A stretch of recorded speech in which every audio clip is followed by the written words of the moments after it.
Raden Veršič po 12 letih zaključuje predsedovanje Zvezi društev gluhih in naglušnih Slovenije in za sabo pušča izjemno zapuščino.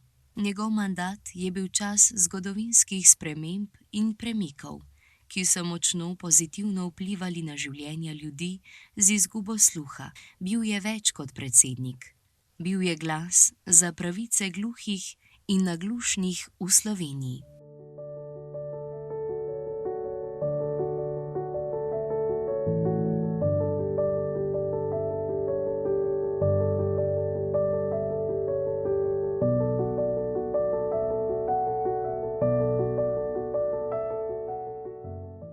Veršič je bil za predsednika Zveze društev gluhih in naglušnih Slovenije izvoljen leta 2013 in od takrat se je močno zavzemal za boljši socialno-ekonomski položaj gluhih. Velik napredek se je v tem času zgodil tudi na področju tehničnih pripomočkov, ki gluhim močno olajšajo življenje.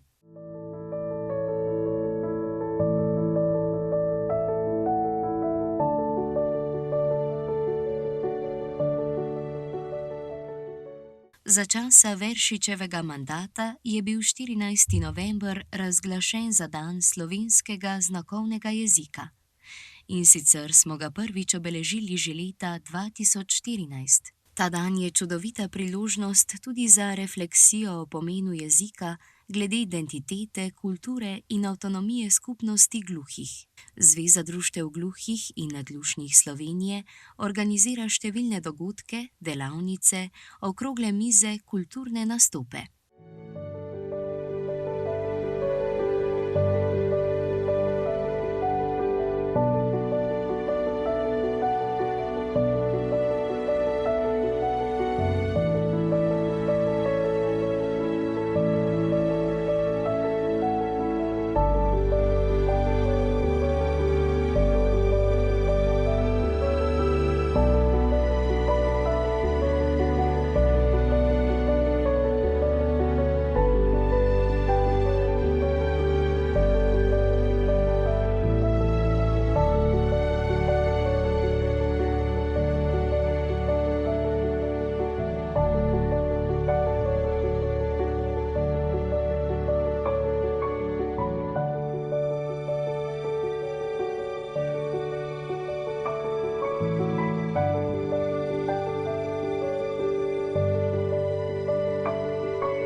Gluhi so se v sodnem sistemu dolga leta soočali z nerazumevanjem in z nejasnostmi sodnih obravnav, ker ni bilo ustreznega tolmačenja, s čimer jim je bila kršena pravica do enake obravnave pred zakonom.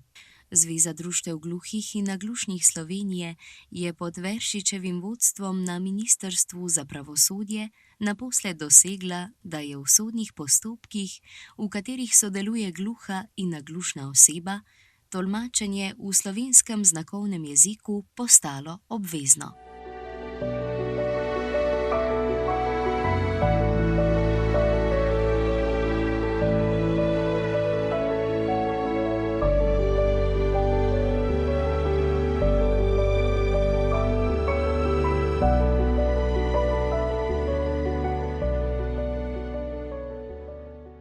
Pomemben rezultat večletnega prizadevanja Zveze društev gluhih in naglušnih Slovenije je tudi komunikacijski dodatek, ki osebam z izgubo sluha omogoča kritje stroškov za tolmačenje, pripomočke in podporne storitve.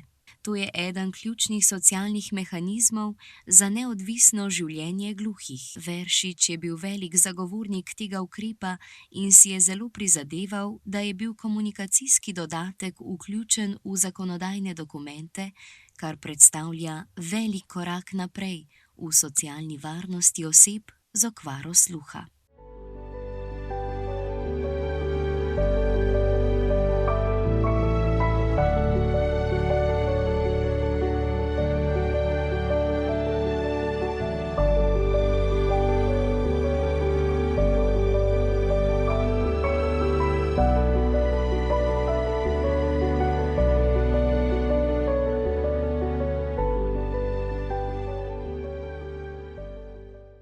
Najodmevnejši mejnik Veršičevega predsedovanja je bil zagotovo vpis slovenskega znakovnega jezika v Ustavo Republike Slovenije, 62.a člen, junija 2021.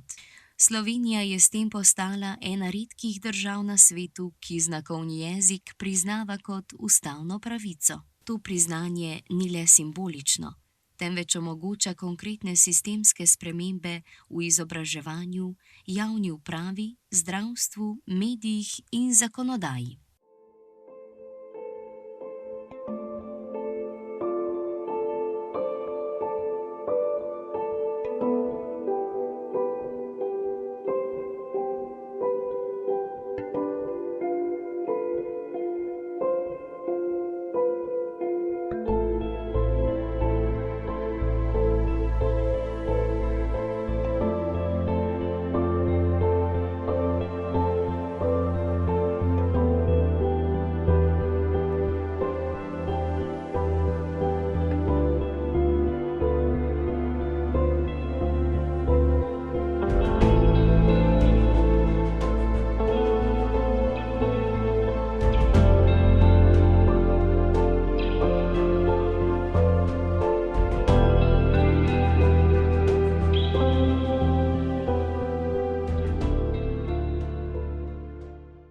Dostopnost televizijskih vsebin za gluhe in naglušne v Sloveniji se je po zaslugi prizadevanj ZDGNS v zadnjih letih bistveno izboljšala.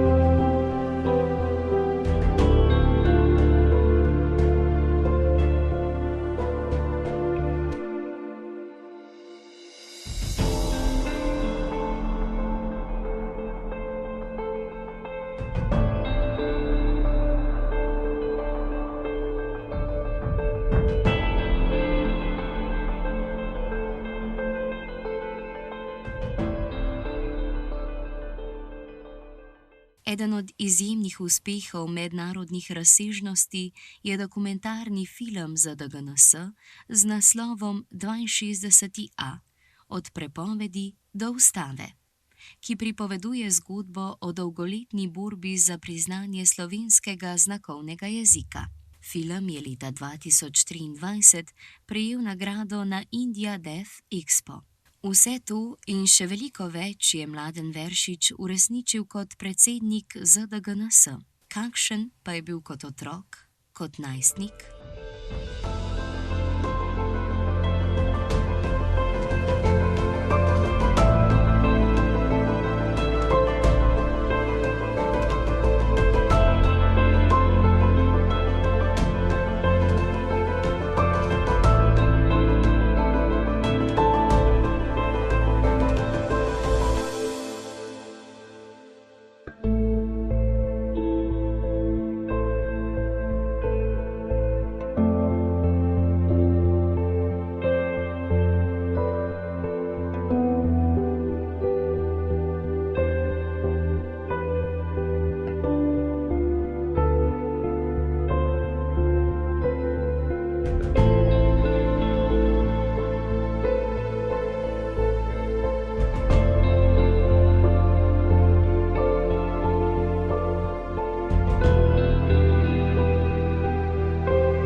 Veršiča ljubezen do športa spremlja že vse življenje. Preko športa in druženja s slišečimi sovrstniki je pridobil veščino vodenja tako v društvu kot tudi na poklicni poti.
Mladen Veršič ima na šolo lepe spomine, kljub temu, da znakovnega jezika takrat med poukom niso smeli uporabljati.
V mandatu Mladena Veršiča je Zveza društev gluhih in naglušnih Slovenije postala sodobna, proaktivna in vplivna organizacija, ki zvesto uresničuje cilje, ki jih je zastavil, in ki danes združuje skoraj 6500 članov, povezanih v 13 medobčinskih društev po vsej Sloveniji. Skupaj izvajajo 11 posebnih socialnih programov, od katerih jih veliko sega tudi na področje izobraževanja, zaposlovanja, kulture tolmačenja in digitalne pismenosti. Vpliv Mladena Veršiča in njegov vzor borca za pravice in boljše življenje gluhih in naglušnih bo še dolgo viden. V rokah, ki pripovedujejo, v jeziku, ki je v Republiki Sloveniji zdaj uradno priznan, in v skupnosti gluhih, ki je bolj povezana kot kadarkoli prej.